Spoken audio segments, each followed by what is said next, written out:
Before we delve right into the story, please subscribe to this channel for daily stories and also drop a comment for us. Thank you. A wide ribbon of late afternoon sunlight spilled through the floor-to-ceiling windows of the Adekunle family's 12th-floor apartment, bathing everything in a warm amber glow. Lagos Island hummed below, keek horns, ferry whistles, and the distant rumble of generators weaving together into the familiar urban symphony that Jide Adekunle secretly loved more than any playlist. He lounged on the living room sofa, one arm crooked behind his head, the other draped around 6-year-old Z, who was curled like a cat at his side, humming tunelessly as she colored mermaids in a giant sketchbook.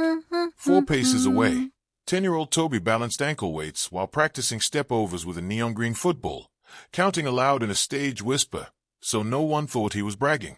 On paper, it was an Instagram dream, open-concept living space with bamboo floors, tasteful ivory furniture, gold light fixtures, and enough greenery to convince visitors they had stepped into a curated jungle loft. A framed cover of Business Africa Weekly hung above the barcat, featuring Amara Adekunle, née Kalu, in a crimson power suit, titled "The Future of Digital Banking is Female." Next to it sat a school photo of Zay making a crooked toothy smile, and another of Toby holding up a science fair trophy half his height.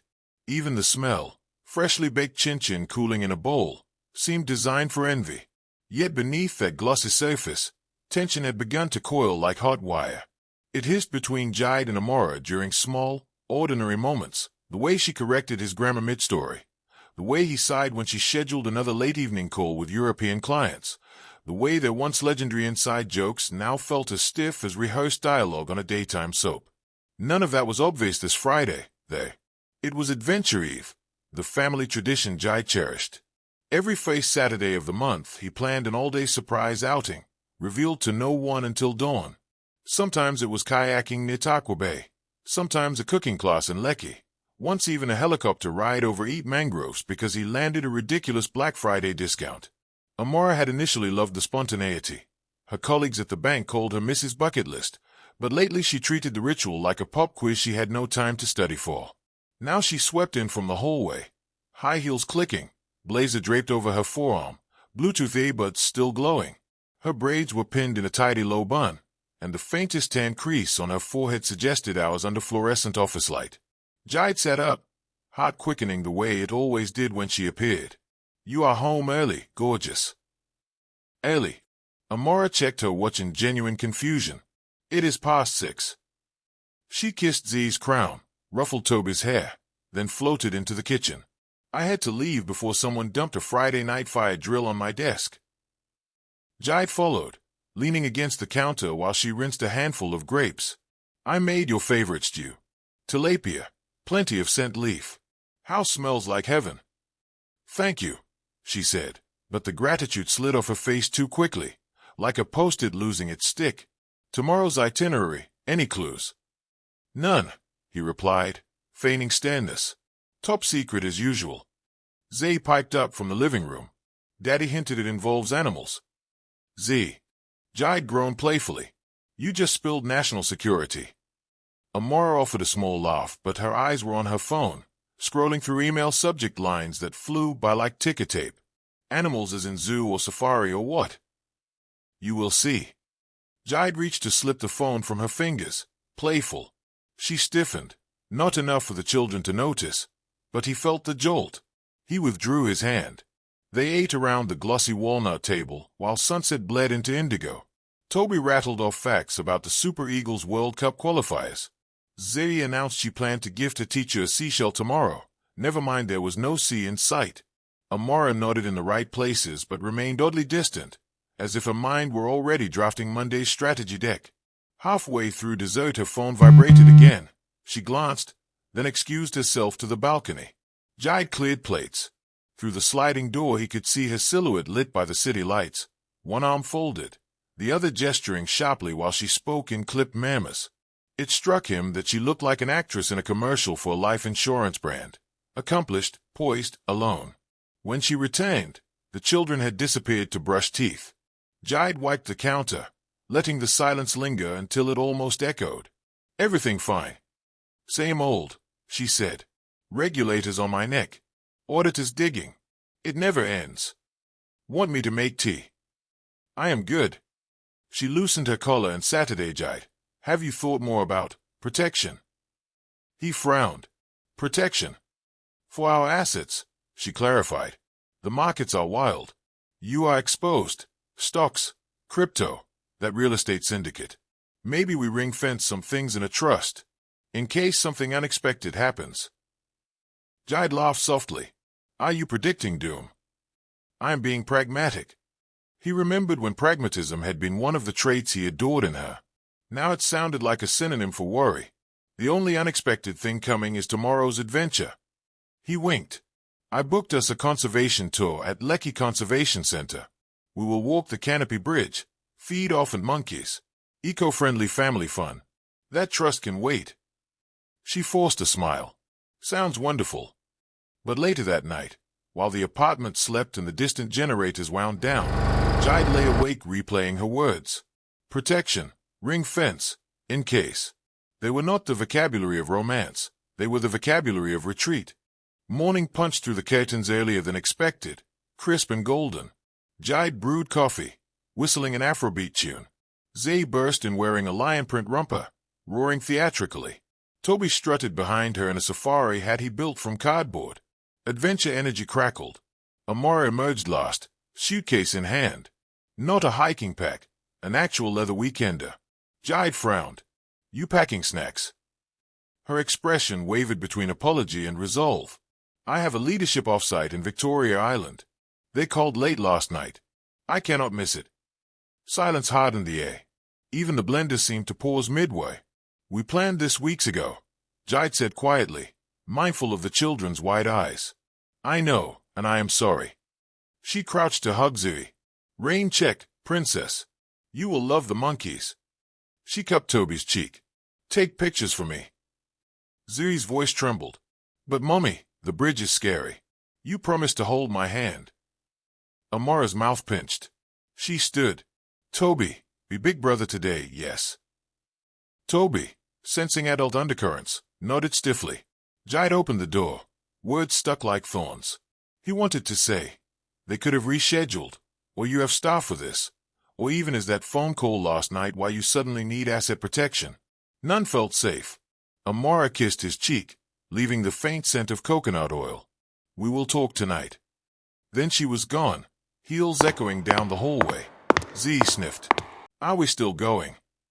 Jide forced brightness. We are going to have the best father-kids day ever. Trust me. The Canopy Bridge did its job. It dazzled and terrified. Suspended high above palms, it swayed with every step, and Z clung to Jide like a koala. Toby recorded everything on his tablet, narrating like a sports commentator.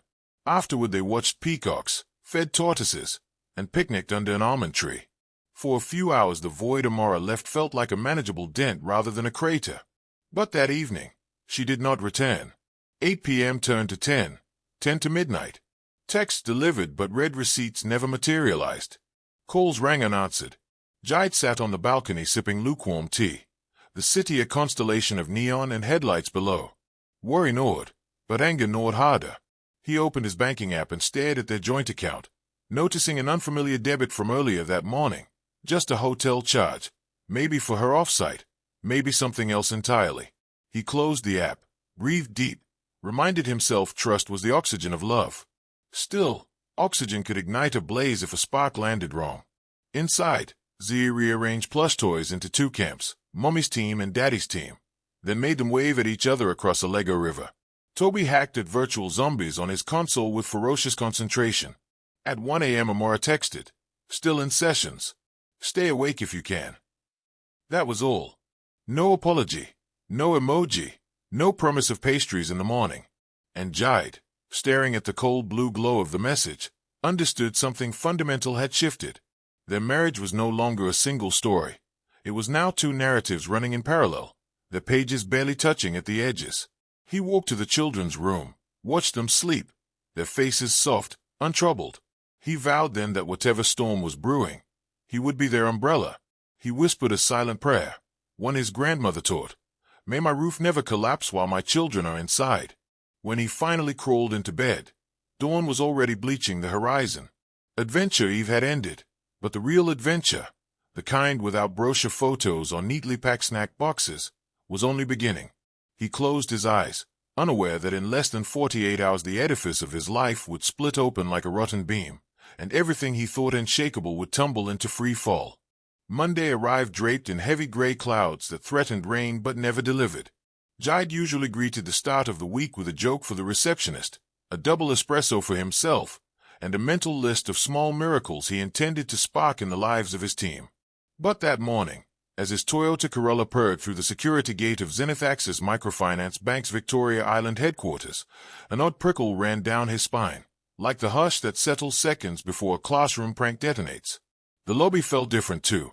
The fountain that normally burbled beside the elevators had been switched off, its koi fish circling in uneasy silence. Connell, the affable security guard who always slapped Jide's shoulder and called him chairman, stood ramrod straight instead, eyes flicking toward two men in dark suits near the turnstiles. Their ties bore the bank's crest, but their posture screamed investigator. Jide swiped his badge. Nothing happened. He tried again. A red LED blinked. Connell cleared his throat. "Ogre Jide, the system is acting somehow. Please wait." The taller suited man stepped forward, crisp as newly minted notes. "Mr. Adekunle, Kyra's audit and compliance. We need you to accompany us to conference room 4. Jide managed a cordial smile. "Certainly. Let me just drop my laptop upstairs." "That will not be necessary." He sensed half the lobby watching, half deliberately not watching. He followed them past frosted glass doors into a narrow corridor that smelled faintly of bleach. Inside conference room 4 waited 2 more people, Bank Counsel Eniola Alade, expression unreadable behind silver spectacles, and head of HR, Mrs. Uzoramika, twisting a pen so hard it might snap. Eniola gestured to a chair opposite a sleek touchscreen monitor. "Please sit." Jide's pulse quickened, but he steadied his voice.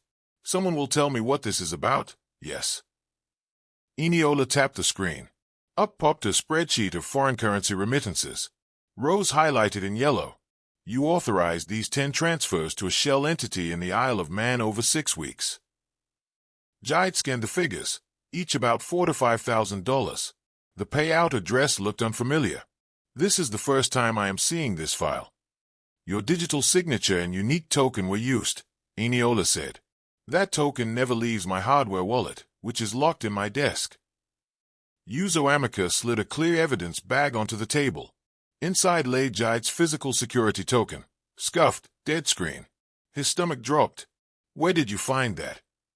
"Save room dustbin," said the taller investigator. 5:30 this morning." Jide shook his head. "Someone cloned my credentials. You know that is possible. I have reported token glitches before." Eniola clicked again. CCTV footage of Jide walking into the finance vault at 21:03 Fridays ago. He peered closer. The timestamp matched a night he had left at 6. The figure on screen wore his build, his charcoal suit, even had his slightly bowed shoulders. But the walk, it felt off, like an understudy mimicking a star. Deepfake. No, this security feed was internal. Unless someone had tampered. "Zoom on the face," Jide requested. "We did. Facial ID flagged it as you with 98% certainty," the investigator replied. "That is absurd. 98 is not 100. Eniola folded her hands. "Protocol dictates immediate suspension pending full inquiry. Security will escort you to collect personal items. Your system access is revoked as of now." "Suspension. I am innocent." Jide's voice cracked. "Let me consult IT. We can compare login IP addresses, check keyboard strokes, verify." Internal Policy 17C. Yuzo Amica pushed a document across the table. Any employee under investigation for fraud is relieved of duty without pay until cleared. Without pay. 2 words detonated inside his skull. Mortgage, tuition, Zuri's dental work. Eniola's gaze softened a millimeter. "Provide any evidence exonerating you, and we will reinstate. Until then, the process is non-negotiable." The meeting ended with sterile efficiency. Outside, 2 uniformed guards fell into step beside him. He felt less escorted than flanked. Elevators were bypassed. A back stairwell swallowed them in metallic echoes. Somewhere between floor 7 and 6, humiliation struck sharper than fear. He had built the bank's fintech integrations, saved the millions in transaction latency, minted interns who now idolized him. Yet here he was, marching like a petty thief. They reached his office, glass walls, motivational quotes framed in teak, a shelf crammed with trophies. One guard watched as he placed trophies in a cardboard box. Best Digital Growth Initiative 2023. Employee Volunteer of the Year. Hackathon Mentor of Distinction. Each award felt heavier than its gold plate suggested, as though impregnated with irony. He added his framed family photo, Amara and the kids on the Lekki Bridge, laughter caught midsway. In 30 silent minutes he packed his professional identity into a single brown carton. As he sealed it, his inbox pinged on the locked workstation one last time. Access denied. Like a final door slamming, the escort continued through basement parking. Passing colleagues averted eyes, pretending to study phones. Only to aid from risk management muttered, "Hang in, bro." But his shoulders curled immediately, as if solidarity were punishable. Outside, the looming storm finally broke, the clouds releasing a hiss of warm rain that dazzled the asphalt. The guard handed Jide a blue plastic poncho with Zenith Access logo. Jide slipped it over his tailored suit, the vinyl crackling like poor applause. Box balanced against his chest.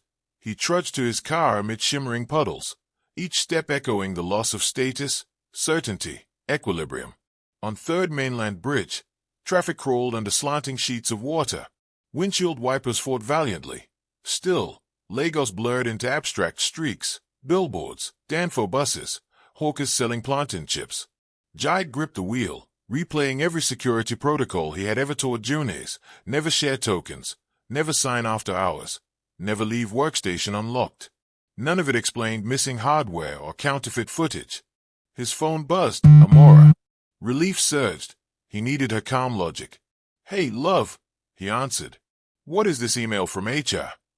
Her tone was ice-chipped into vowels. "They acted on false data," Jide said quickly. "It will clear once I prove." "They suspended you," she cut in. "Is that correct?" "Yes, but only temporary. An audit."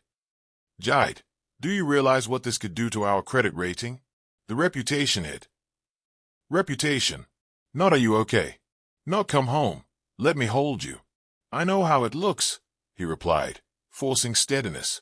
"I'm already mapping how to fight it. Log trails, deepfake analysis. Clients will assume guilt. My division may flag me for conflict of interest." Rain hammered the roof, mirroring the pounding in his skull. "Amara, I need your faith right now, not your exit strategy." Silence, then a sigh. "We will talk at home." But home felt less welcoming as dusk bled into evening.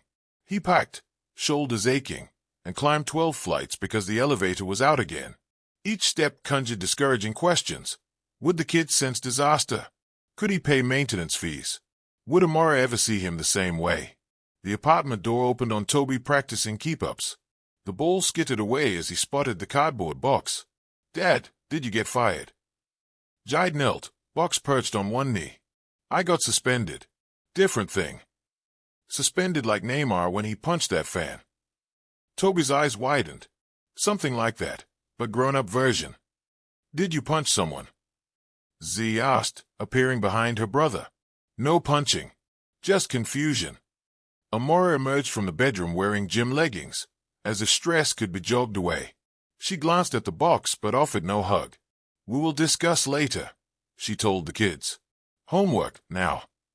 They scattered. Jide set the box on the kitchen island. Amara opened cabinets, clattering mugs louder than necessary. "Did you delete any emails? White drives?" "Absolutely not. Because if they trace obstruction." "Amara, do you think I did this?" He searched her face. In the low kitchen, lighting her cheekbones cast sharp shadows he had once traced with kisses. Now they felt like walls. "I think optics matter," she replied. "The bank will protect its brand. They will feed you to the press if needed."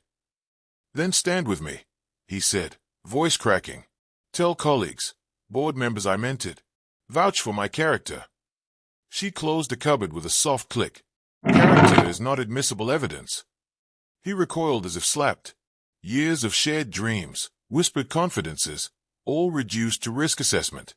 "Fine," he said. "I will clear my name alone." She exhaled, a sound between frustration and sorrow.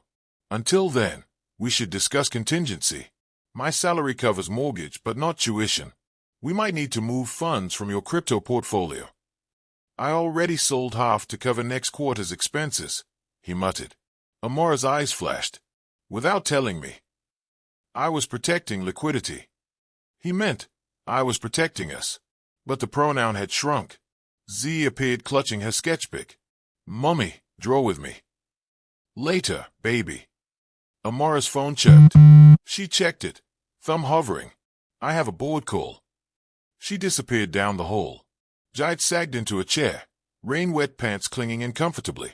He opened the cardboard box. The trophies glinted, mocking. Beneath them, he found the framed photo again, that Canopy Bridge day. He traced Amara's laughing face with a fingertip. Character is not evidence. He slipped the photo out, slid it into a drawer. The glass awards he left exposed, like an arraigned jury. That night he emailed the bank cybersecurity unit, requesting raw logs. He posted in a niche cryptography forum, asking for advice on demonstrating token cloning. He messaged an old college buddy now at Interpol's digital crimes desk. Answers began trickling back past midnight, technical and tentative. He built a spreadsheet of potential proof points, each a stepping stone toward exoneration. Still, under the glow of his laptop, he felt a void tangible as gravity. Not just fear of unemployment, but fear that love itself might be employment, conditional, terminating when performance slipped. At 2 a.m., he padded to the living room for water and found Amara curled on the sofa, laptop open, headphones in. She did not look up. He hesitated, then whispered, I will fix this. She gave a distracted nod, eyes never leaving the screen. He returned to the study, sat until dawn embroidered the horizon pink, and waked until spreadsheets blurred.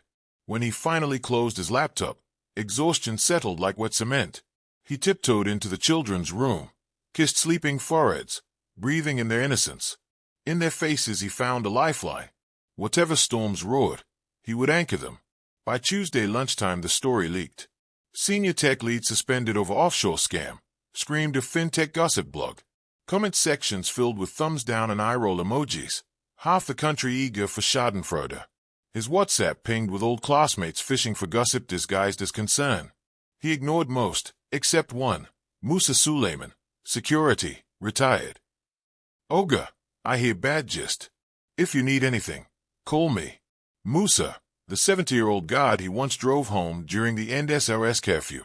Jai typed gratitude but paused, suddenly aware gratitude was cheap while rents were not. But pride overrode practicality. He sent thanks, Elder, and left it there. At 5 p.m., HR emailed, further evidence ties your credentials to the breach. We are terminating your employment effective immediately. Attached, an NDA warning, final paycheck details, 0 after deductions, instructions to surrender all bank property. The email's cold terseness made the earlier suspension feel merciful. Jait stared until the words swam. Termination. Final. No appeal. Thunder rumbled outside like cosmic laughter. He printed the email, folded it into his wallet as if tangible paper could force reality to obey. Then he rose to face his family. Z greeted him at the door, holding a school permission slip for a field trip. We are going to Freedom Park on Friday. There's a fee. He swallowed. Give me till tomorrow, princess. Toby waved a report card, straight as accept AC in art, which he deemed unfair because art is subjective. Jide praised him, pasted the report on the fridge. The magnet trembled slightly, mirroring his hand. Amara emerged, phone pressed to A. Yes, I will resend the deck. She eyed him, brow furrowed. He mouthed terminated. She nodded once, as if she expected nothing else. The evening blurred into static, reheated stew, muted conversation, children's bedtime. When the apartment finally slept, Jide sat alone on the balcony, city lights peppering the night. He took out the termination letter, unfolded its crisp edges, read each sterile line again. His career, 15 years, reduced to a PDF. He typed a brief message to Amara, though she slept in the guest room now to focus on daylight calls with Europe. They fired me. False evidence tightened. I will still prove truth, but timeline unknown. No reply. Moonlight draped the veranda railing. Jide closed his eyes and imagined the canopy bridge where the family once laughed. He pictured the wooden planks giving way, but instead of plummeting he clung, hauling himself forward. One handhold at a time, he whispered into the humid air, "I will not break." The words left his lips like a vow made to unseen witnesses. The restless lagoon, the distant port cranes, the god his grandmother swore moved in Lagos traffic lights. Far below, an Okada revved, speeding through puddles. Jide watched its tail lamp vanish into night, a red comet refusing to drown in darkness. He breathed deep, squared his shoulders, and made the same silent promise to himself. What he did not know was that betrayal's aftershocks had just begun, that within days, the cracks in his marriage would gape into chasms, and that the only person whose faith would remain unshaken would be a 6-year-old girl determined to keep her daddy from falling. Warm dawn light seeped through the blinds, striping the bedroom rug like tiger markings. Yet for Jide the day felt cold. He had slept on the couch again, laptop battery long dead, mind buzzing with possible legal defenses that all crumbled the moment he blinked. In the kitchen Amara brewed coffee, the aroma rich yet somehow accusatory. "Morning," he ventured, voice rough. She gave a curt nod, eyes fixed on her phone's glowing screen. "Morning. We should talk before the children wake." His heart thumped. He already knew this script. "All right." She set 2 mugs on the marble counter and took the bar stool opposite him. No soft robe, no playful foot bump under the table. She wore a tailored blouse tucked into high-waisted slacks, as if already late for the office she had not left. "I reviewed our finances," she began, tone like a spreadsheet. "With your income gone, we can last 3 months if we cut extras. After that," she trailed off, tapping the rim of her mug. "I will not be jobless for 3 months," he replied, keeping his voice level. "Evidence is coming together. I found IP anomalies and forged log trails. A white hat group on Telegram offered to help verify deepfake probability on the CCTV. Possibilities are not paychecks, Jide." She took one cautious sip. "Board rumors imply the bank will file criminal charges to satisfy shareholders. That will not stand once we expose the hack." Her eyes tightened. "You keep saying once. Do you have a timeline? A real one?" He inhaled slowly. "No guarantee yet. But truth does not expire." Amara exhaled a brittle laugh. "Truth loses value every day it is untold. Meanwhile, schools still invoice, landlords still call." Silence spread between them until it felt like a third person in the room, glowering. Finally she squared her shoulders. "I cannot be married to a liability." That sentence sliced deeper than dismissal, deeper than the termination letter. It echoed the words that had haunted him since suspension day. His pulse hammered. "A liability. An economic risk," she clarified, though kinder phrasing did not soften the blow. "I worked hard to rise in a male-dominated sector. One scandal, even by association, can freeze promotions. Already whispers circulate. So you are protecting your brand." "Protecting our children," she insisted. "If your name is dragged through court, their classmates will mock them. Do you want that?" "I want their mother to believe in their father." She glanced toward the corridor, as if checking for small ears. "Believe is a church word. I am dealing with real-world fallout." He felt the urge to argue, to stand, to roar that loyalty matters most when storms rage. But the children's door creaked open. Zay padded out in unicorn pajamas, rubbing her eyes.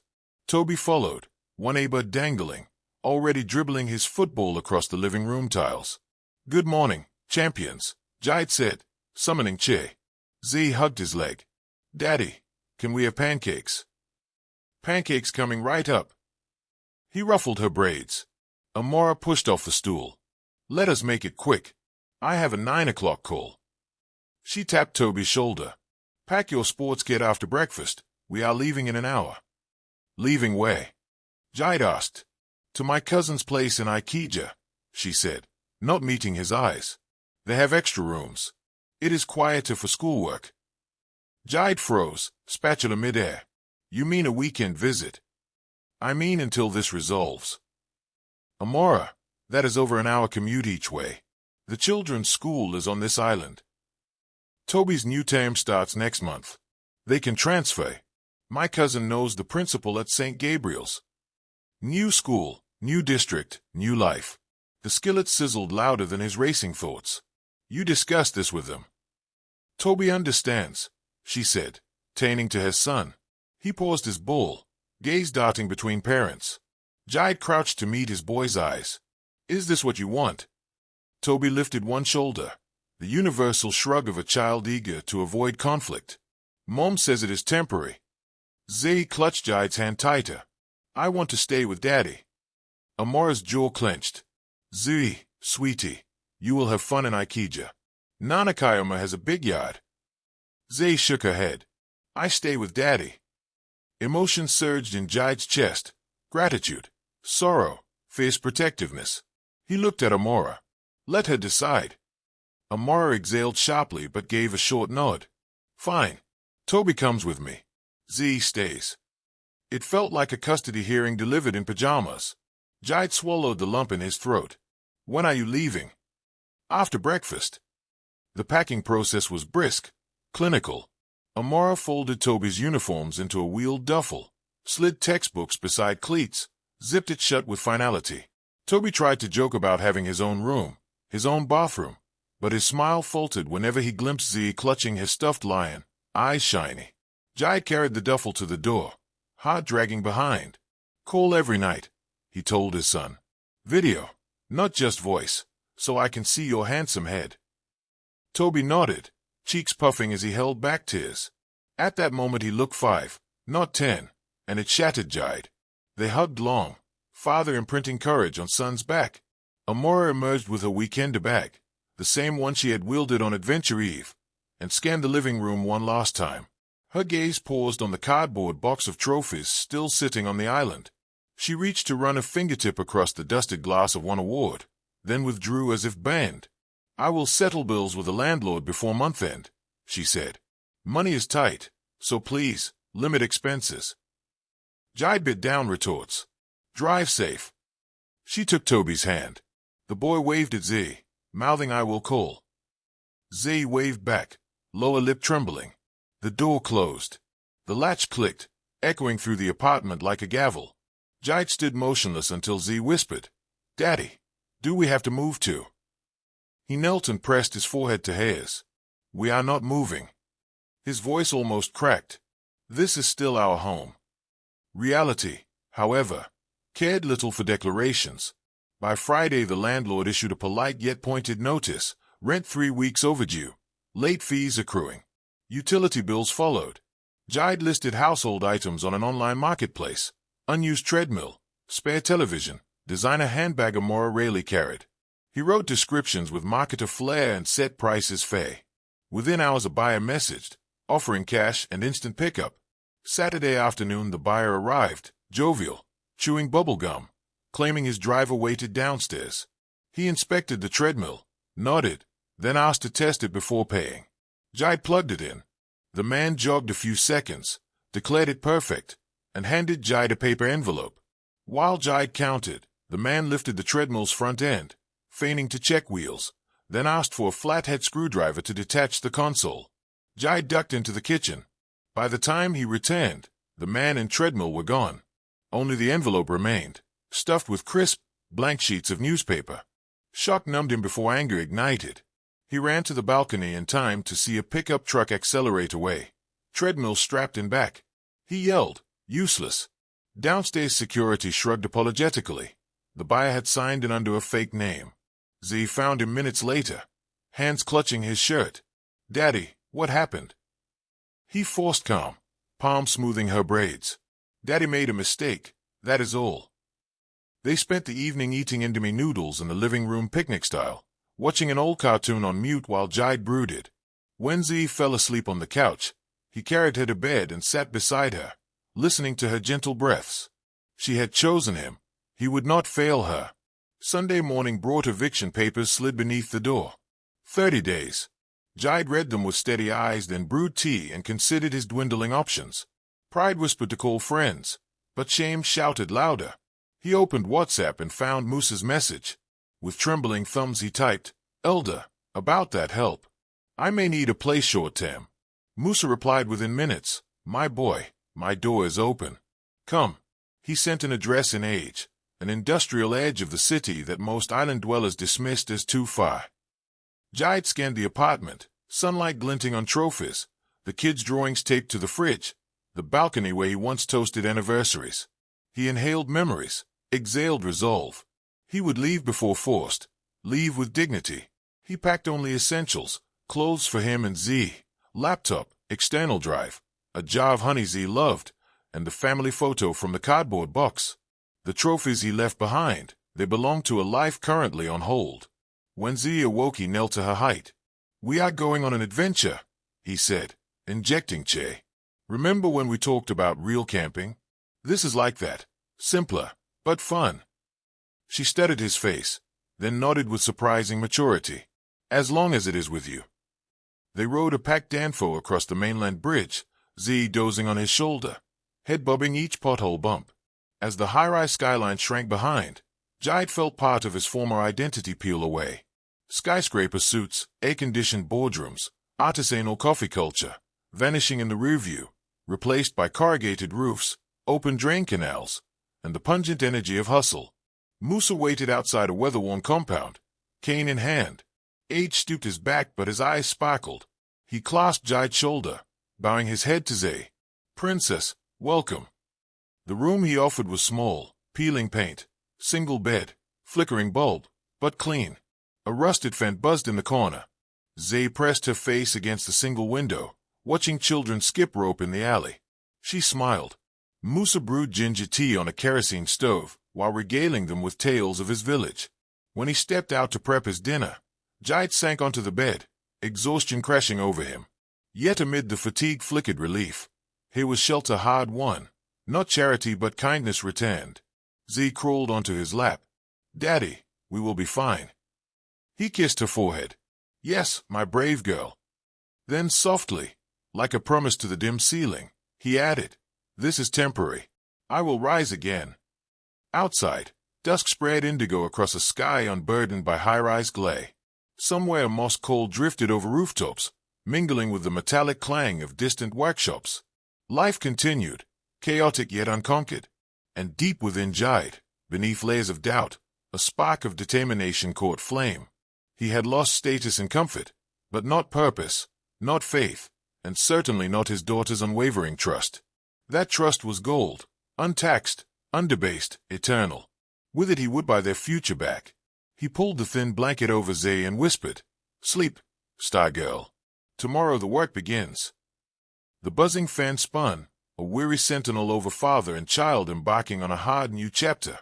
Unknown, unforgiving, yet ripe with the promise that stone floors can become launchpads, and fallen men can rise taller than before, if they choose integrity over surrender. Dawn and age smelled of wet earth, diesel fumes, and the tang of frying a car from a roadside stall that never truly slept. Jide woke before the first moss call, his smartphone's cracked screen lighting the one-room bedsit with a faint blue glow.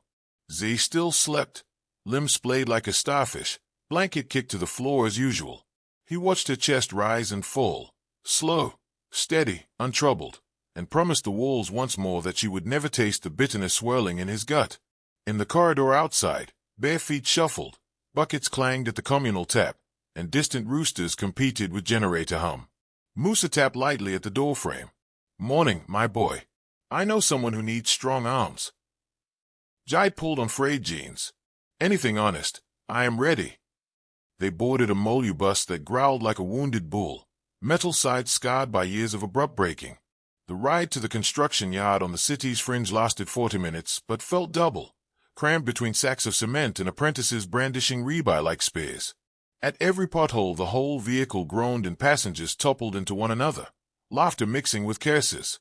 Jide kept one arm braced around Musa and the other gripping a strap overhead, already tasting dust from the day ahead. The site sprawled where a textile factory once stood, now a skeletal future shopping mall baking in the rising heat. A signboard showed glossy renderings of escalators and skylights, but reality was mud, half-poured pillars, and a swarm of day laborers in mismatched reflective vests. The foreman, F, was a barrel-chested man wearing a yellow hard hat and permanent scowl. Musa introduced them. "This one is university graduate, software expert," he said with quiet pride. F grunted. Software does not mix concrete. You sure you will not faint? I will pull my weight, Jide answered, matching the man's gaze. Good. 7,000 naira for the day. 8 if you last till sunset. No credit, no complaint. Break any tool, you buy. Jide nodded and joined the queue collecting shovels. Calloused men eyed his clean palms like vultures circling a calf. One, a wiry fellow with tribal marks, snickered. Ogre white collar wants to sweat small. Welcome to reality show. Others laughed, but Jide only tightened his grip on the shovel handle. Mockery could not bruise what had already been flayed. The morning assignment was simple on paper. Shift a mound of gravel 10 meters so trucks could reverse. Under the ruthless sun, that task became an uphill siege. Shovel, lift, dump, repeat. Dust coated his throat, sweat carved tracks down his spine. By mid-morning his shoulders burned, but he fell into a rhythm, counting loads in his head the way he once tallied blockchain transactions. At noon the klaxon blared for break. Labor sprawled under a half-built portico, tearing open sachets of Gary and groundnut. Jide had only water in a reused bottle. He sat apart, flexing blistered fingers. The wiry joker ambled over. You still breathing, ogre? Jide drank, nodded. The man chuckled. Name is Chima. You carry gravel like soldier. Respect. They shared a companionable silence broken only by the clang of metal on stone as another shift took over. Jide asked about extra hours. Chima laughed, said overtime belonged to those willing to grease F's palm. Pay the man 2,000 and he signs you in whether you show or not. I did not come to steal, Jide replied. Chima's smile widened. I did not say steal. I said survive. Anyway, your choice. When the sun dipped, F marched down the line doling out the day's pay in rumpled notes. Jide's hands shook from fatigue, yet he managed to bow slightly in thanks. F snorted. See you tomorrow if rain stays away. The walk back to Moose's yard felt longer than the morning ride. Zui met him by the gate, barefoot, holding a chip plastic bowl. I saved the last puff-puff. She pushed the sweet dough bowl into his palm, eyes shining. You first, he murmured. She shook her head, curls bouncing. I ate 2 already. Inside, she presented her purple piggy bank. Is tape where they had cracked months ago. I want to help. We can use my savings for rent. He knelt until they were eye level. That money is for your comics and art supplies. She folded small arms. Comics can wait. Home cannot. The conviction in her voice floored him. He pressed the piggy bank back into her hands. Your faith is worth more than cash, my star. Keep it safe for someday. That night he soaked his hands in warm salt water while Z lay curled under a thin sheet, humming a lullaby she claimed she composed herself. He booted his laptop on Moose's rickety desk, leeching data through a neighbor's shared hotspot. He searched freelance forums for remote gigs, data cleaning, code review, even copywriting. Most posts demanded sample portfolios or high-speed internet. He applied anyway, tailoring pitches with precision learned from years of product demos. When the connection dropped, he saved drafts and massaged aching forearms, wondering how many shovelfuls equaled one line of secure code. The second day at the site arrived with monsoon clouds brooding overhead. F bellowed instructions. Today they would pour a foundation trench. Concrete mixers chugged like ancient dragons, spitting out sludge that labors ferried by metal pans balanced on heads. Jide mimicked Chima's technique. Steady spine, soft knees, short strides. Even so, slurry splashed down his neckline, cold then quickly hot in the humid air. Mid-afternoon, a sleek SUV rolled onto the packed gate, tires splashing muddy water. From it stepped a woman in a tailored linen jumpsuit, hair coiled in a flawless bun, gold tablet clasped to her chest. Rain mist haloed her silhouette. Workers paused, partly in admiration, partly in calculation. People like her controlled budgets and futures. F hustled over. She gestured toward the half-formed columns, brow furrowing. Once their conversation ended, her gaze swept across the labors and landed on Jide. She approached with deliberate steps, heels miraculously avoiding puddles. You there, she called. Name? Jide, he answered, lowering the pan. You carried 30 loads in 2 hours, according to the foreman. She glanced at a digital sheet. Impressive stamina. Thank you, madam. I am Bukola Adebayo, representing the investment group backing this mall. Her tone mixed curiosity and faint surprise, as though seeing an anomaly. Your posture is too refined for day labor. What is your story? Jide hesitated. A dozen humiliations crowded his throat, but he chose honesty. Former digital banking lead. Wrongful termination. Feeding my daughter the honest way. Bukola's eyes narrowed, not in judgment but assessment. Integrity is rare cargo. Keep carrying it. She handed him a chilled bottle of water, the glass sweating like a luxury he had forgotten. She walked away before he could form thanks, leaving a faint trace of jasmine in the thick air. Chima elbowed him. Careful, Sigma job offers start with cold water, end with cold heartbreak. Jide laughed despite fatigue. I will survive hydration. Rain finally broke, drumming on corrugated sheds, turning soil into chocolate sludge. Work halted as lightning forked sky. The men crowded under a tarpaulin. Someone produced a deck of sticky cards. Another passed illicit gin in a reused engine oil bottle. When the bottle reached Jide, he shook his head. Chima shrugged and swigged. Hours later, others stumbled back to work as the storm eased. Jide lifted double loads to compensate. By 6 p.m. he collected his pay, plus an unexpected extra 1,000. For dedication, F muttered, scribbling in a ledger. Investor madam asked. Jide pocketed the notes, rain damp, and silently thanked the sky. Back at Moose's, he found Z hunched over the wobbly desk, scribbling.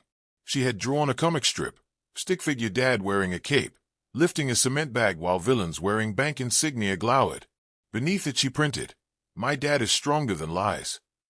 Tears stung his eyes, but he blinked them clear and applauded until she giggled. He told her about Bukola and the extra pay. She clasped her hands. See, Faith works. He ruffled her curls. Yes, Professor Faith. They ate beans and Gary with Musa, who delighted Z with tales of his youth. Canoe races on the river Kaduna, nights lit only by fireflies. When Z drifted to sleep, Musa leaned close. I heard you refuse gin and refuse bribes. Build reputation like that and doors open. Jide nodded. Maybe. But the road seems endless. Musa's eyes twinkled. Road is made by walking. The week rolled by in a haze of concrete dust and muscle aches. Each night Zui quizzed him on multiplication tables while he patched a school uniform by hand, pricking his fingers more than fabric. He downloaded free coding tutorials to keep his mind limber, typing late into the night as the compound generators coughed. On Friday evening, as he and Chima rinsed tools, F swaggered over. Saturday shift is optional, the foreman said, voice lowering. But I have a private job tomorrow, moving surplus cement to another site. Quick hauling, easy cash, no company receipts. You two in. Chima's eyes gleamed. How much? 10,000, cash. Chima looked to Jide. Guy, that is 2 days' pay in half a day. Jide wiped grit from his eyelids. He remembered Amara's accusation, liability, and felt a cold steel inside. I will pass. I need the rest. F snorted. Rest does not buy bread. He turned to Chima. Come alone then. More for you. That night, Zay cheered when Jide produced a cheap carton of ice cream bought with his week's surplus. They ate it with teaspoons, laughing at their cold-induced brain freezes. Yet his mind replayed F's offer. 10,000 could cover books, medicine, maybe part of the rent debt. But dishonest gains tasted sour long after sweetness melted. He learned the cost of his choice Monday morning. F called him to the site office, a corrugated cube with a single fan. Investor lady filed audit. F growled. They will weigh every bag of cement. I cannot risk nosy workers. Jide understood instantly. Declining the side deal branded him potential whistleblower. You are letting me go. F shrugged. Plenty men want this job. Jide nodded, collected his final pay slip, and walked out, back straight. On the muddy path Chima caught up, guilt etched in his grin. Brother, I did not know he would dump you. Not your fault, Jide said, shaking his hand. Stay safe. He returned to age before noon, pockets lighter than certainty but head unbowed. Z looked up from coloring and read his face like a seasoned counselor. Job ended. Yes. She set her crayon down, scooted into his lap. Something better is coming. Her belief was a lighthouse, steady, bright, refusing to flicker. He wrapped arms around her slight frame and let her assurance pour into the cracks of his doubting heart. In the quiet that followed, he opened his laptop once more. Overnight, a reply had slipped through spam filters. Night shift bakery in Ikija seeks inventory clerk. Minimal experience. Start immediately.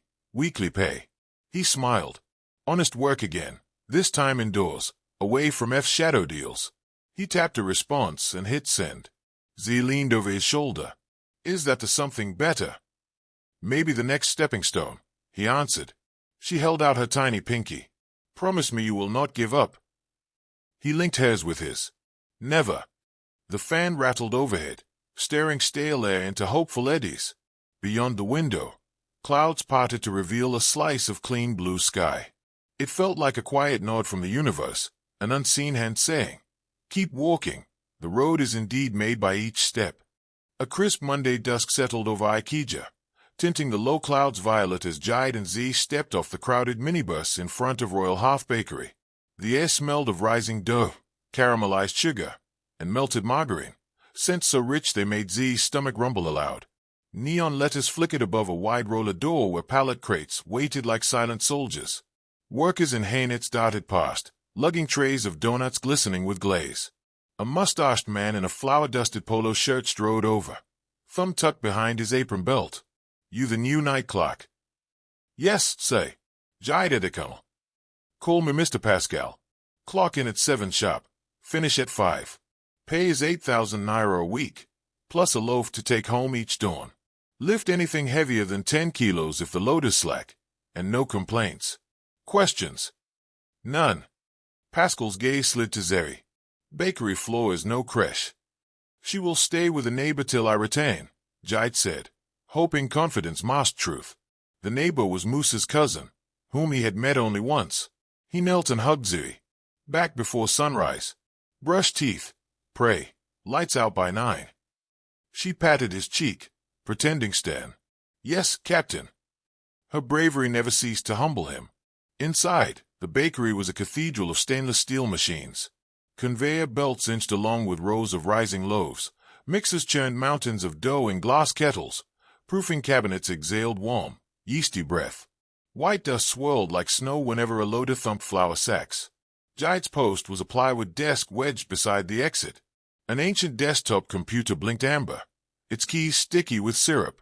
His job: weigh incoming sugar, record outgoing bread, reconcile every gram. Pascal demonstrated with brisk taps. If stock count fails audit, they dock the difference from pay. Keep eyes sharper than rats.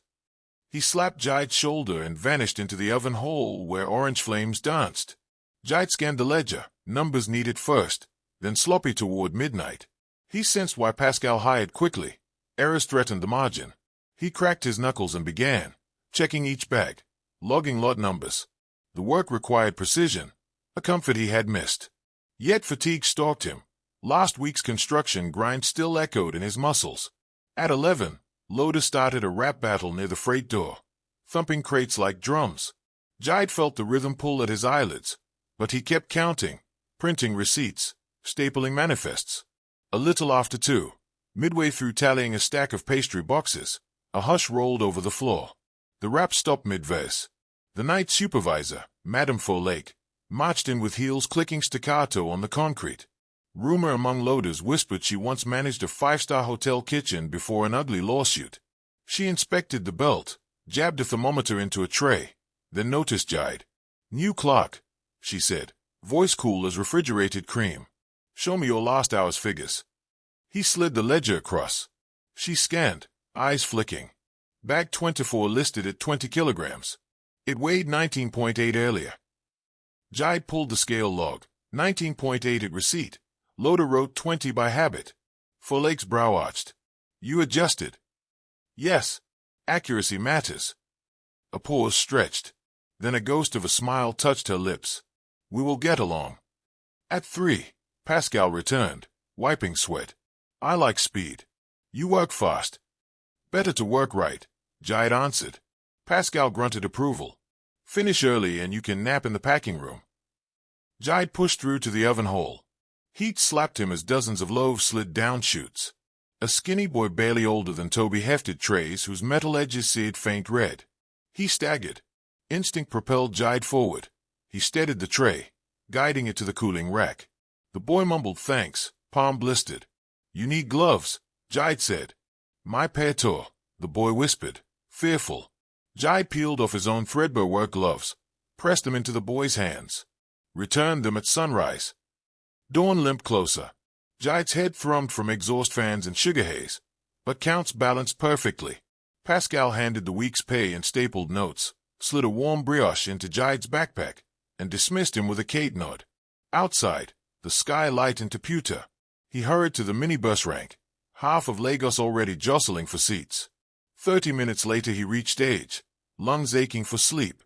Z waited on Musa's stoop wearing her school uniform, socks rolled, teeth gleaming.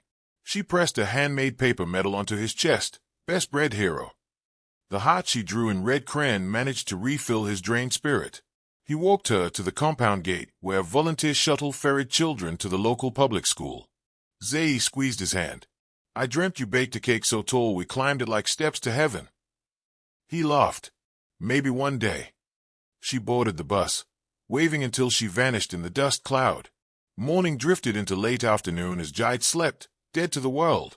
At 4 p.m. Musa knocked. "Letter for you." He blinked himself awake, head buzzing. The envelope bore Zenith Axis Bank's crest. Heart thundering, he tore it open.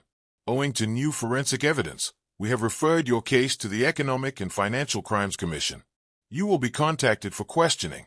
A cold wave swept through him. The EFCC rarely cleared reputations. They confiscated first, asked later. He fumbled for his phone, typed messages to ex-colleagues still friendly, begging for insight. Few replies came. "Sorry, policy gag orders."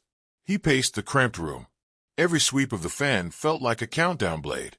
The bakery wage could cover food but not lawyers. He thought of Toby, now across town, perhaps hearing taunts. He pictured Amara reading financial blogs, concluding distance proved wise. Zia returned from school, ponytail higher than the morning, eyes dancing. She launched into a story about a spelling bee triumph. Jide forced a smile, listening, but mind churned. She paused. "You look like Pap left too long." He sighed, kneeling. "The bank wants to blame her harder. It may get noisy." She placed her tiny palms on his cheeks. "Noise cannot change truth." Emotion swelled. "I pray you always believe that." "I do, because you do." The simplicity stunned him. On Thursday night shift, Pascal assigned Jide to inventory alone. Loaders hold double speed thanks to a rumor of surprise audit. Near midnight, while scanning barcodes, Jide felt a presence. Turning, he saw Bukola, the investor from a construction site, now wearing a navy blazer over a silk blouse. Flour flecks dotted her shoes. "Mr. Jide," she said, smiling. "I hoped I had not mistaken you." He wiped his brow. "Welcome." She took in the dim corridor. "I buy wholesale cakes here. Imagine my surprise seeing you." He shrugged. "We're honest work calls. I answer." She studied him. "My partners and I admired your discipline. We are scouting talent for a new logistics tech startup. Your background could fit." His heart pounded. "I'm open. I must be transparent. Investors will vet candidates thoroughly. Any legal cloud complicates." "Understood," he said, voice steadier than he felt. "I will be cleared." She offered a card. "Come for an informal chat Saturday morning. No promises, but potential." He bowed slightly. "Thank you." As she left, adrenaline tingled in his limbs. Hope, fragile yet glowing, pulsed again. Saturday arrived sweltering. Jide wore his least faded shirt, iron flat beneath Musa's ancient coal iron. He rehearsed answers while Z brushed invisible lint from his shoulders. "You will wow them," she proclaimed. He kissed her hairline. "Say a prayer." "I already told God to give them brains to see you're the best," she quipped with childlike audacity. The startup office occupied a renovated warehouse in Yaba's tech cluster. Graffiti murals bloomed across exposed brick. Inside, co-working desks buzzed with young coders munching puff-puff between keystrokes. Bukola ushered him into a glass pod where two other partners waited. They drilled him on systems architecture, microlending protocols, blockchain traceability. Hours flew as diagrams filled a whiteboard. Jaid's fatigue from bakery nights evaporated as his mind stretched, sparking with solutions. Finally, Bukola leaned back, arms folded. Your technical depth is clay. Now tell us about your dismissal. He inhaled, recounting the forged footage, stolen token, ongoing investigation, EFCC letter. Words felt like stones, but he laid them carefully, showing timestamps, IP logs saved on his drive, expert opinions from open-source intelligence analysts. The partners exchanged looks. One nodded slowly. We admire transparency. Bukola added, if you get formal clearance, we can discuss a provisional offer. Meanwhile, perhaps consult for us nights or weekends, paid per sprint. Yes, he said, hardly believing. Leaving the office, he exhaled into humid air. The path ahead was still fogged with legal peril, but now a beam of opportunity cut through. Returning to Age, he found an EFCC summons slipped under the door. Appear Tuesday. Bring counsel. Panic-nipped, but he clutched the startup card and willed courage. He called 3 legal aid clinics. One agreed to review his case pro bono, impressed by the digital evidence he had compiled. That night at the bakery, math felt easier even under buzzing fluorescence. He worked with measured calm, mind-building defense timelines between stock entries. The skinny oven boy returned the gloves, now patched neatly. Thank you, say. Saved my hands. Good deeds, though small, rippled wider than he knew. Early Tuesday, he dressed in a borrowed blazer, hand-stitched by Moose's friend decades earlier. Zay hugged him for luck before joining the school shuttle. At the EFCC annex, fluorescent lights hummed like insects. An investigator, Mrs. Okri, led him to a plain interview room. His lawyer, Barrister Ilori, greeted with a reassuring nod. Questioning began.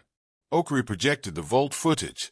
Jaid noted pixel inconsistencies. Ilori cited metadata anomalies. They presented server logs revealing impossible login geolocation. Hours passed until Okri asked, who might frame you? He thought of rivals, disgruntled co-workers, but a memory flickered. A contractor fired months prior forbidding fraud. He supplied the name. Okri noted it. By dusk, she concluded, your evidence raises significant doubt.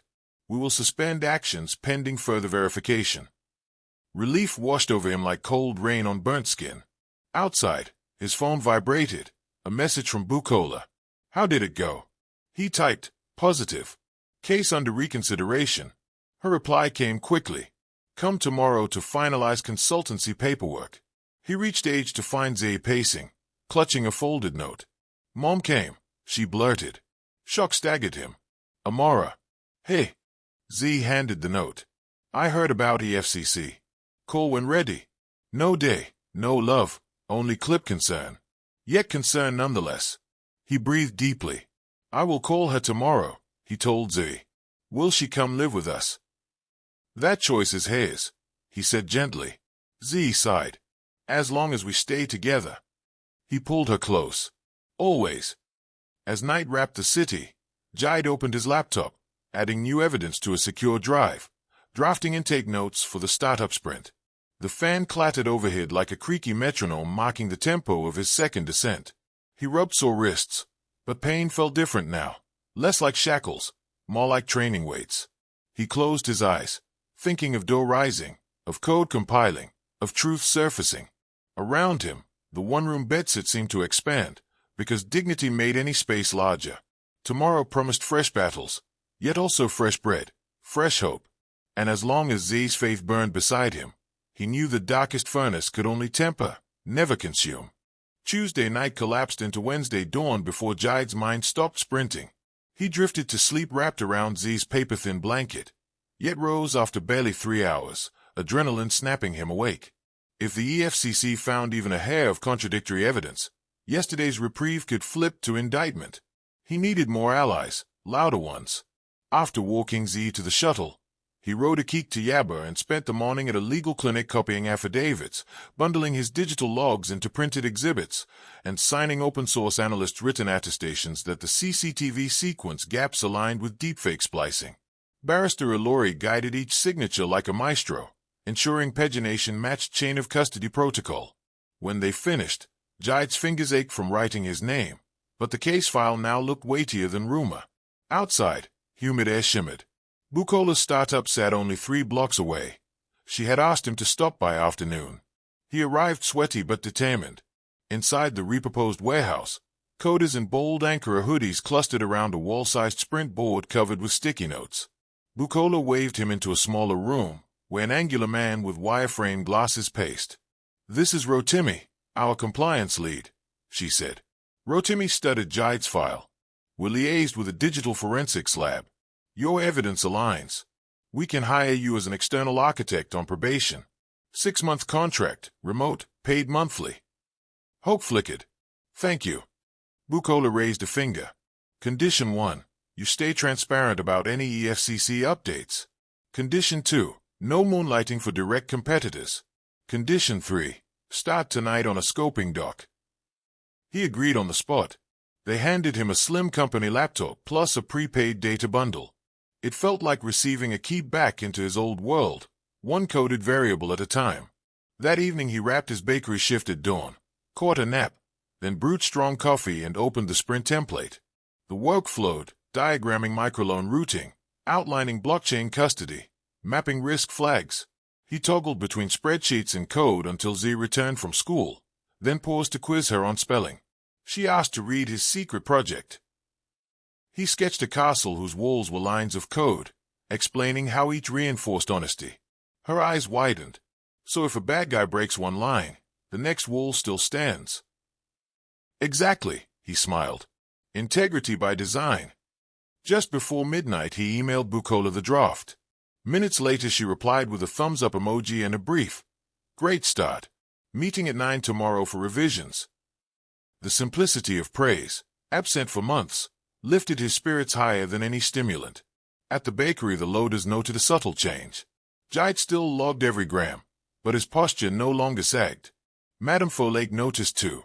During break she leaned against a pallet. "You look lighter." "Hope does that," he answered. She nodded once. "Good. But keep counting. Hope never paid for stolen sugar." He grinned. "Never will under my watch."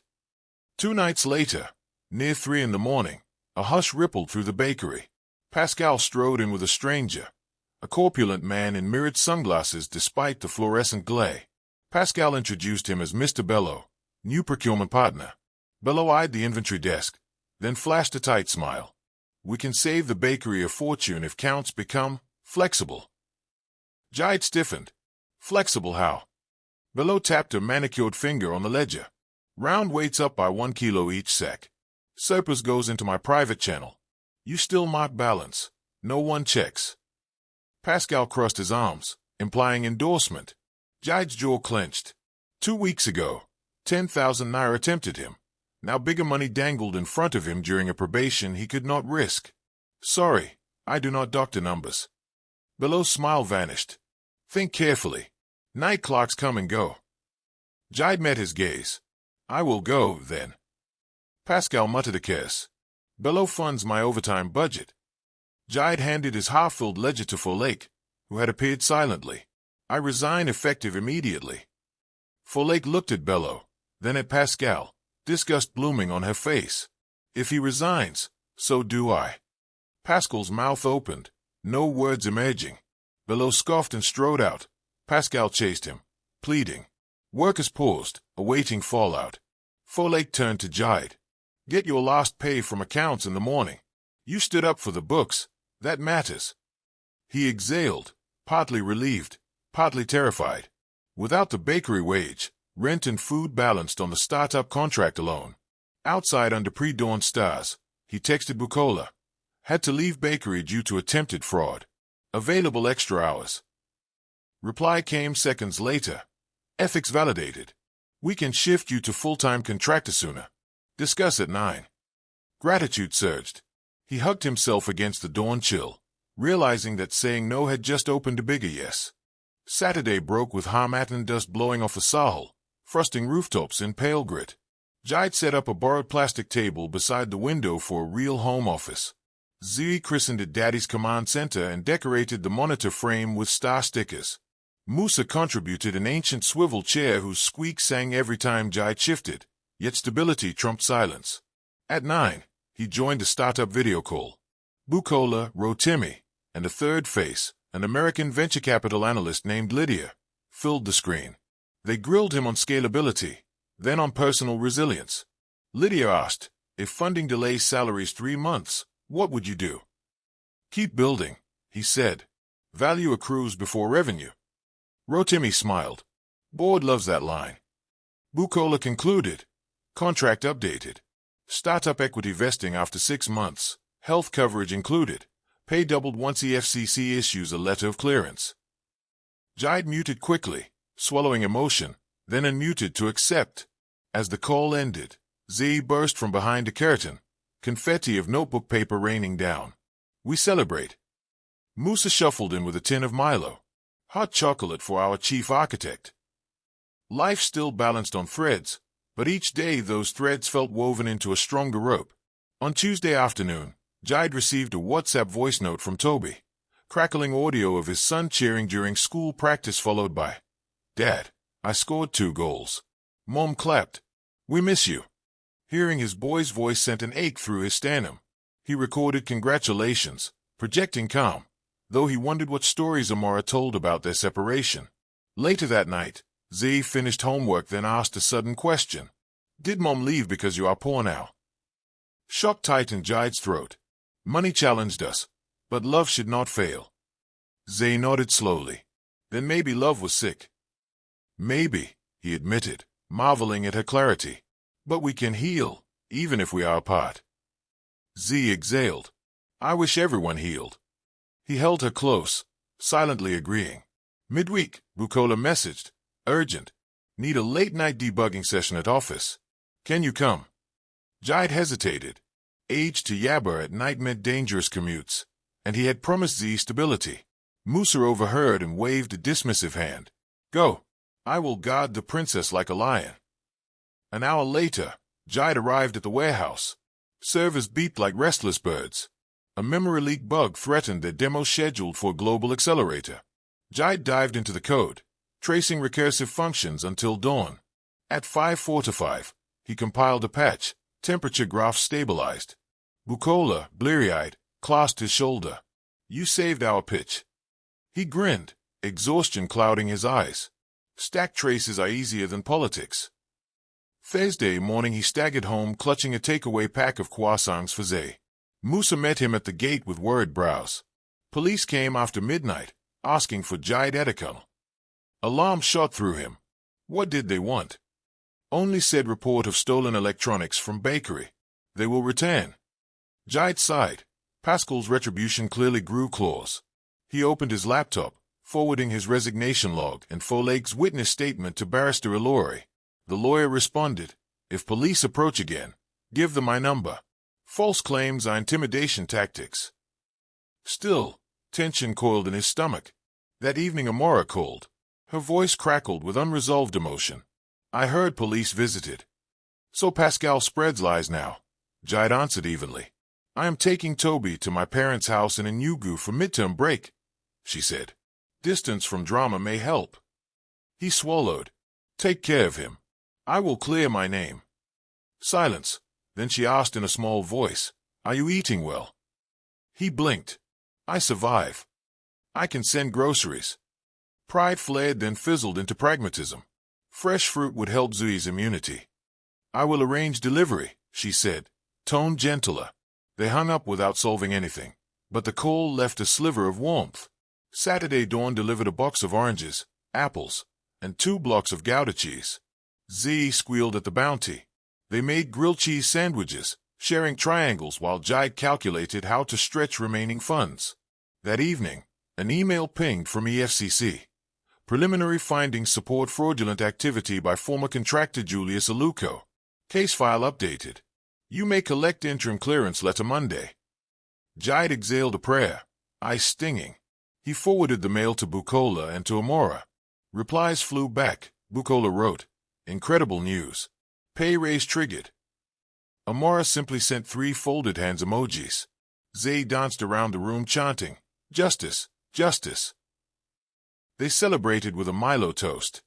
Monday morning, Jide and Barrister Ilori arrived at EFCC headquarters, a monolithic building echoing with bureaucratic footsteps. After brief formalities, An officer handed over a stamped letter. Interim clearance granted. Subject exonerated pending final court proceedings against Julius Aluko. The document shimmered in Jide's grip like an amulet. Ilori smiked. Frame this. I might tattoo it. Jide laughed, tears threatening. Walking into sunlight, he phoned Bukola. She answered on first ring.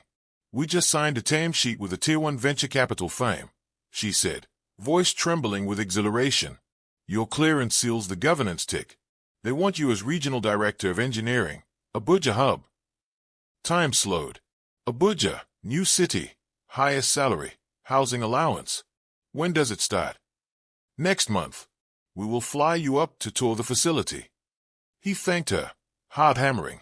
He called Z's school to inform them they might relocate and would request transcripts. Then, hesitating only a breath, he dialed Amara. She answered quietly. My name is Claire, he said. I know. Blogs updated, colleagues forwarded articles. I have a new offer in Abuja. Senior post. A pause. Congratulations.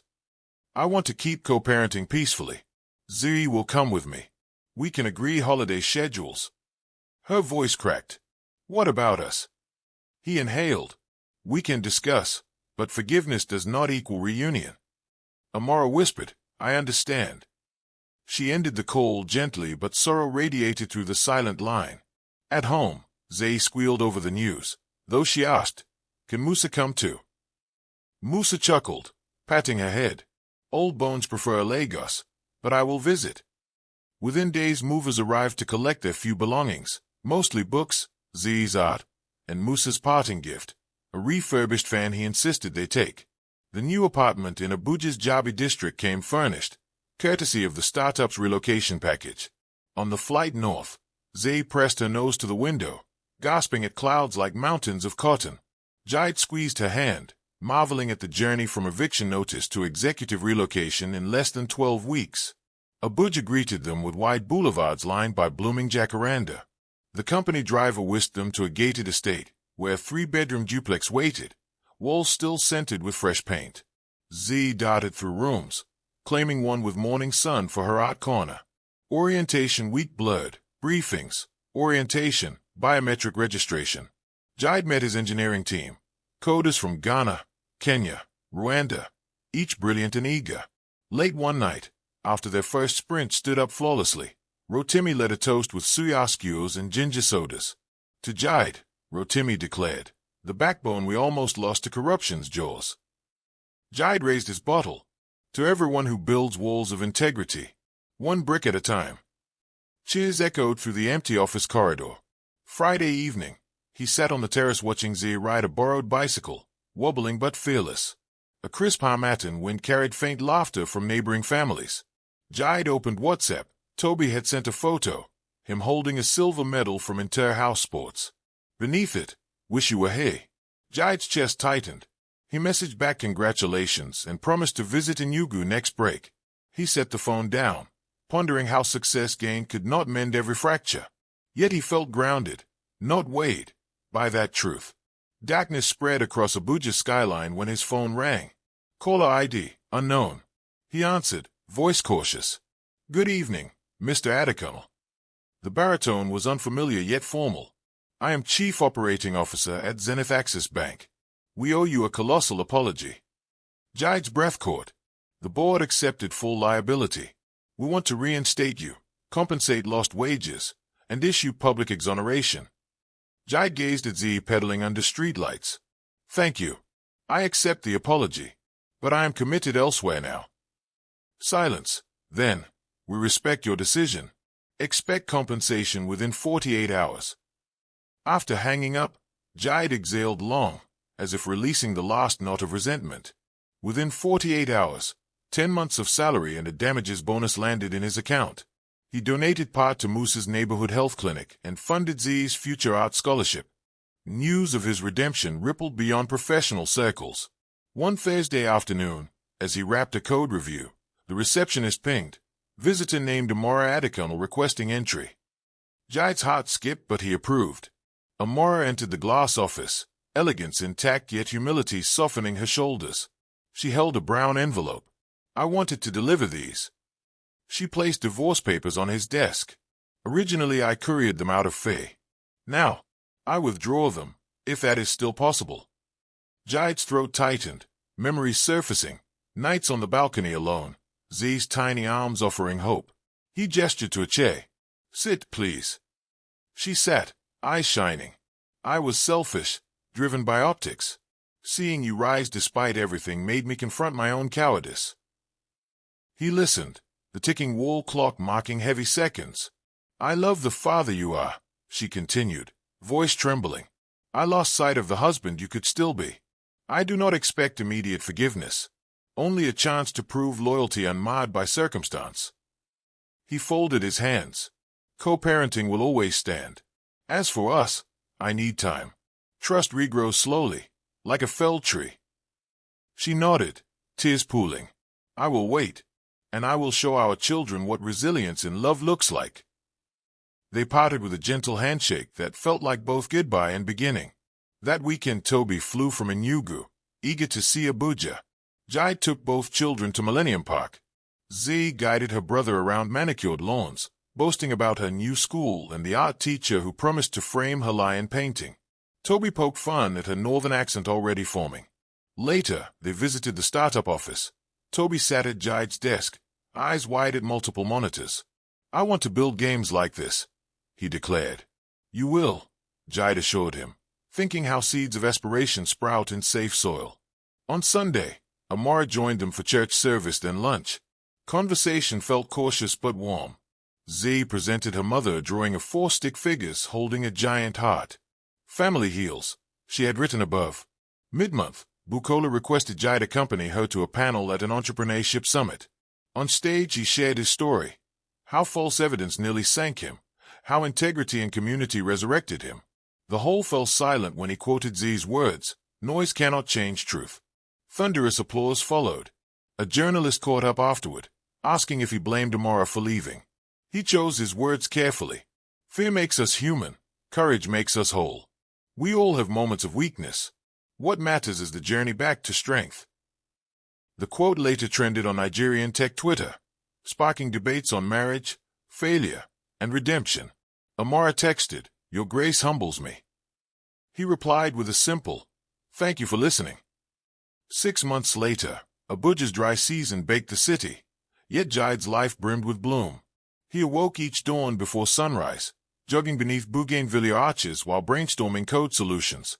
Z thrived at her arts-integrated academy, winning a regional illustration contest with a graphic short about a heroic baker. The prize, an exhibition slot at the National Gallery.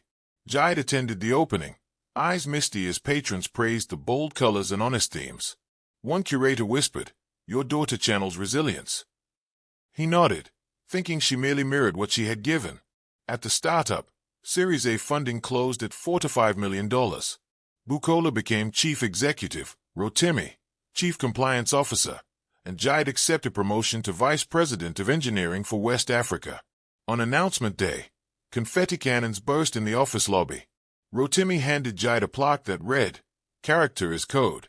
Applause thundered. Jai's cheeks flushed, humbled. That evening, he held a small celebration at home. Musa arrived from Lagos, leaning on his cane yet smiling as wide as ever. He sampled pepper soup and declared Abuja Peppers Week. Toby, now taller, challenged him to table football. Amara joined, bringing homemade pastries. Atmosphere buzzed with possibility rather than tension. After guests left, Jai and Amara sat on the terrace, cicadas humming. She spoke first. "This is not an appeal but a confession. Therapy helped me see how status eclipsed empathy. I will spend years proving different, if you allow." He gazed at the skyline, lights flickering like computer cases. "I forgave you already," he admitted. "But wounds heal at their own pace." She took a breath. "Then let us be patient gardeners." He nodded, a calm settling. Weeks later, Zenith Access Bank held a public restitution ceremony, donating to anti-fraud charities and publishing a full-page newspaper apology. When Jai stepped up to accept, cameras flashed. He wore no bitterness, only a gray suit and the quiet dignity of survival. In his speech, he credited a little girl's faith and an old god's kindness. Press coverage crowned him Nigeria's phoenix. One Saturday, he drove Z to Jobby Lake. They rented a canoe, paddling under an early evening sun. Ripples shimmered like sheets of glass. "Daddy," Z said, dipping her hand in the water, "are we rich now?" He chuckled. "We are comfortable." She splashed lightly. "Why do some rich people turn mean?" He pondered, then answered, "Wealth is like a loudspeaker. It amplifies what is already inside. If kindness echoes there, money makes it louder. If fear rules, money shouts it." Z nodded, soaking in wisdom beyond her years. She then held out her pinky. "Promise me we stay kind." He linked her finger with his. "Promise." The next quarter, Bukola invited Jai to mentor at a youth coding boot camp in Kaduna. On the final day, a 13-year-old approached, shy. "Sir, when life crushes you, how do you keep coding?" Jai knelt to meet his eyes. "Code is just language. When storms rage outside, write new words inside, then build bridges with them." The boy grinned, clutching his donated laptop as if it were armor. Exactly 1 year after his suspension, Jai found himself back in Lagos for a tech gala at Eco Hotel. He stood on the same island where his life fell apart, now stepping onto a stage glowing violet. The host announced the Integrity and Innovation Award. When Jai's name rang out, applause swept the hall. He accepted the crystal trophy, feeling its weight settle like a gentle crown. In his address he said, "A man does not lose when he falls. He loses when he bargains away his soul to stand quicker. Choose the slower climb paved with honor. The view lasts longer." Cameras flashed. Some listeners wiped tears. Back in Abuja, after tucking Z into bed, Jai turned off his study lamp and stared at the framed photo of the Canopy Bridge, the day before disaster. Now, next to it, hung a new photo. Him, Z, Toby, and Amara at the National Gallery opening. Smiles genuine. Between the two pictures spanned betrayal and rebirth, poverty and provision, fracture and forgiveness. He whispered a prayer of thanks, then stepped out onto the balcony. Harmattan stars glimmered bright, unburdened by humidity. From neighboring compounds came faint laughter, a generator's hum, the everyday music of lives unfolding. He recalled Z's comic caption, "My dad is stronger than lies." The world had tested that claim. Truth had proven it. He closed his eyes, inhaling crisp night air. Tomorrow awaited with new variables, but his core remained immutable, integrity tempered by fire, crowned by character. He felt Z's promise looped around his pinky like an invisible ring, reminding him that crowns are not metal or jewels, but the quiet conviction that right choices ripple farther than any scandal. Smiling, he whispered to the stars, "We stayed kind." The cosmos, ancient witness, seemed to wink back in approval. And with that, Jai Edekanal, once labeled liability, now beacon, turned inside to rest, confident that whatever tests the next dawn carried, his story, their story, would continue to echo resilience, faith, and the unbreakable strength of a daughter's belief in her father. Please don't forget to subscribe, like, comment your thoughts and share our channel with your friends. See you in the next story. From your favorite stories.